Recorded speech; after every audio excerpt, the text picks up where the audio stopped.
He tried to sabotage my business, but I turned the tables and won big. My name is Daniel, and for the past 10 years, I've poured my heart and soul into building my own company from scratch. It wasn't easy: late nights, endless risks, and sacrifices most people wouldn't understand. By last year, the business was thriving. Orders were pouring in, and our reputation was stronger than ever. I thought I'd made it. But success, I learned, can attract dangerous enemies sometimes from the inside. It started subtly. Shipments were delayed, important emails went missing, and contracts I was sure we'd secured suddenly fell through. At first, I blamed bad luck or simple mistakes. But when a key client called to cancel, claiming we had breached terms, I knew something was wrong. My records showed no such breach. That's when the knot in my stomach told me this wasn't coincidence. I began quietly observing my team, paying closer attention to office dynamics. That's when I noticed Liam, my operations manager, acting strangely. He'd been with me for years, always dependable until recently. He avoided eye contact, spent more time on private calls, and seemed overly interested in confidential contracts. My instincts screamed that he was hiding something. One evening, I stayed late under the pretense of finishing reports. From my office, I heard Liam in the warehouse speaking in a low voice. I crept closer and caught fragments. Yeah, it's done. Next week. No, he doesn't suspect. My heart pounded. I couldn't make out every word, but it was enough to confirm my fears. Someone was orchestrating this, and Liam was at the center. The next morning, I confronted him casually, asking about the missing shipment. His answers were vague, his smile forced. Probably just a supplier issue, he said. But I saw his hands twitch. I didn't push further. If he was playing a game, I'd let him think he was winning. In reality, I was already planning my counterattack. I installed discrete security cameras in the warehouse and office, focusing on areas where sensitive documents were stored. At the same time, I had IT monitor all outgoing emails for unusual activity. Within a week, we caught him forwarding internal contracts to an unknown email address when linked to our biggest competitor. My blood boiled. I called my lawyer immediately. He advised me to gather as much evidence as possible before confronting him, so I played the waiting game, even as every instinct told me to storm into his office. Each day, I pretended everything was normal while building a case that would not only prove his betrayal, but also protect my company from further damage. The turning point came when a large order mysteriously failed to process. My investigation revealed that Liam had manually canceled it in our system. When I checked the client's email history, I found a forged message designed to make it look like they had pulled out voluntarily. That was the final straw. Armed with all the evidence, videos, emails, forged documents, I called for a meeting. Liam walked in, smug and confident, probably thinking he was about to get away with everything.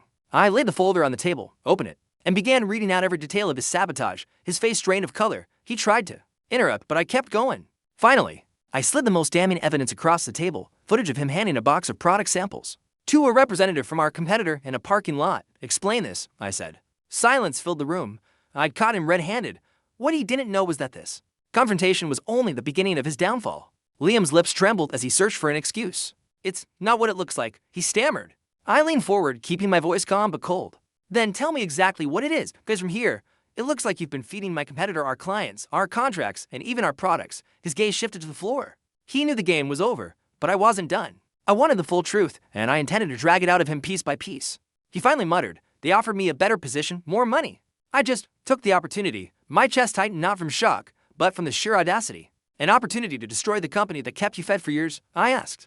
He shrugged, avoiding my eyes. In that moment, I realized Liam wasn't just desperate, he was greedy. And greed had driven him to sabotage everything I had built with my bare hands. I told him I had enough evidence to take him to court, ruin his reputation, and make sure he never worked in the industry again. His smugness was gone now. Panic flickered across his face. "Daniel, we can work something out," he pleaded.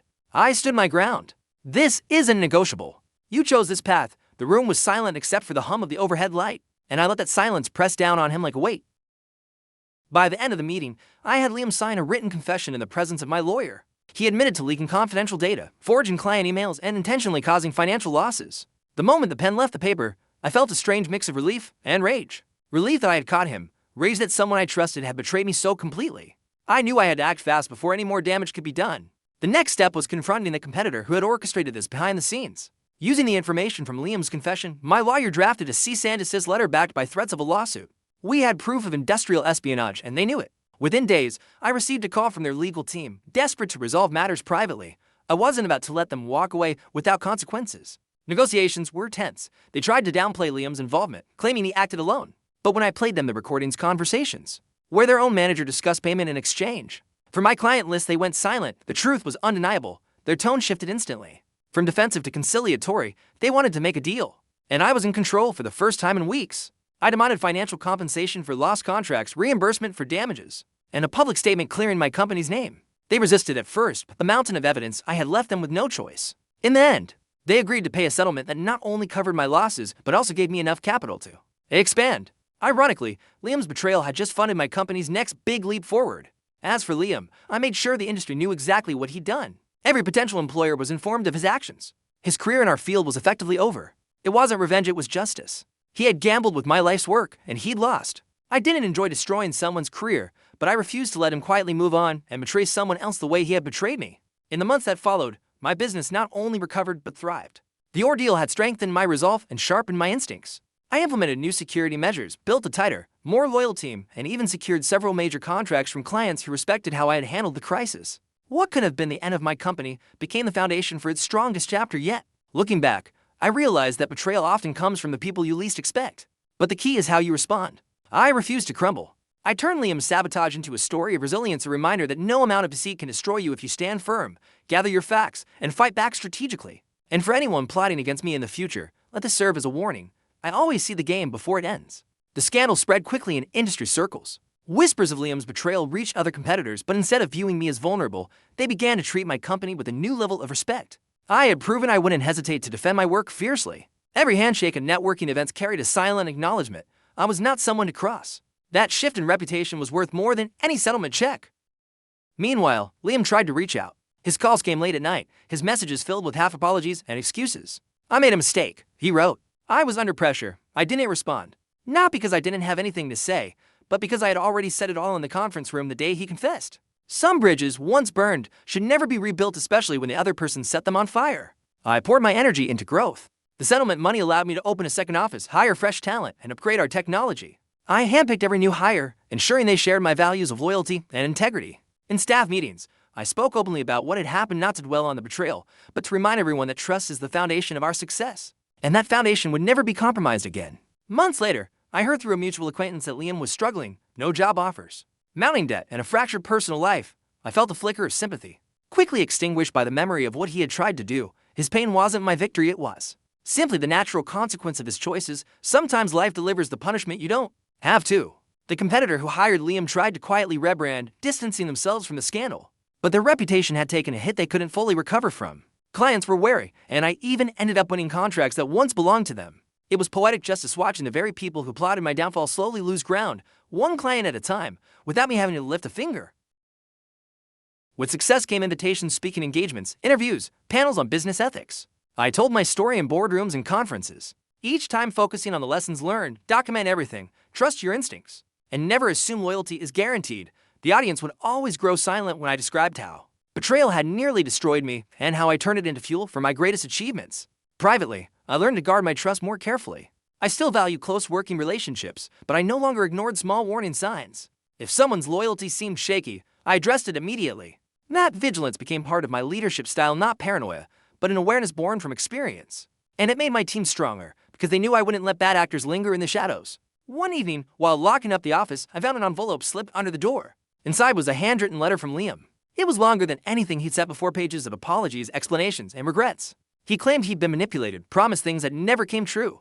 I read it twice, then placed it in a drawer. I didn't forgive him, but I didn't throw it away either. Some stories aren't finished yet. The letter made me think not about reconciling, but about how easily good people can be led astray. It reminded me that vigilance should be paired with empathy. Betrayal changes you, yes, but it shouldn't harden you completely. If I let it turn me cold, Liam would have taken more than my trust, he would have taken part of my humanity. And I refused to let that happen. Now, years later, the business is thriving beyond anything I imagined in those dark days. We're expanding internationally, taking on projects I once thought were out of reach. The betrayal is a scar, not a permanent reminder of what I survived. And when I stand in my office, looking at the team that stood by me, I know this: no act of sabotage can destroy someone who refuses to quit. A year after the incident, I attended a major industry gala. As I stepped into the grand hall, I spotted Liam across the room. He looked older, weighed down by the consequences of his actions. Our eyes met for a moment, no words, just an unspoken acknowledgement of the past. I gave him a polite nod and walked away. That simple gesture told him everything. I had moved on, and he no longer had power over me. That night, I won the award for Entrepreneur of the Year. As I accepted the trophy, I spoke about resilience, not revenge. I told the audience that betrayal is a teacher, harsh and unforgiving, but one that forces you to grow stronger. I thanked my team, my loyal clients, and even those who challenged me, because without them, I might never have discovered the depth of my own strength. After the ceremony, I stood on the balcony overlooking the city lights, The air felt crisp, the skyline glittering like a promise. I realized I was finally free not just from Liam's betrayal, but from the weight of anger and hurt. I had built something unshakable. Not in spite of the sabotage, but because of it, and that was the real victory. Today, when new entrepreneurs ask me for advice, I tell them this: protect your vision, guard your trust, and when someone tries to break you, let it forge you instead. My story isn't about what was taken from me. It's about what I built after. And in the end, the greatest revenge is living a life so full, so successful, that those who tried to destroy you are left with nothing but the memory of their failure.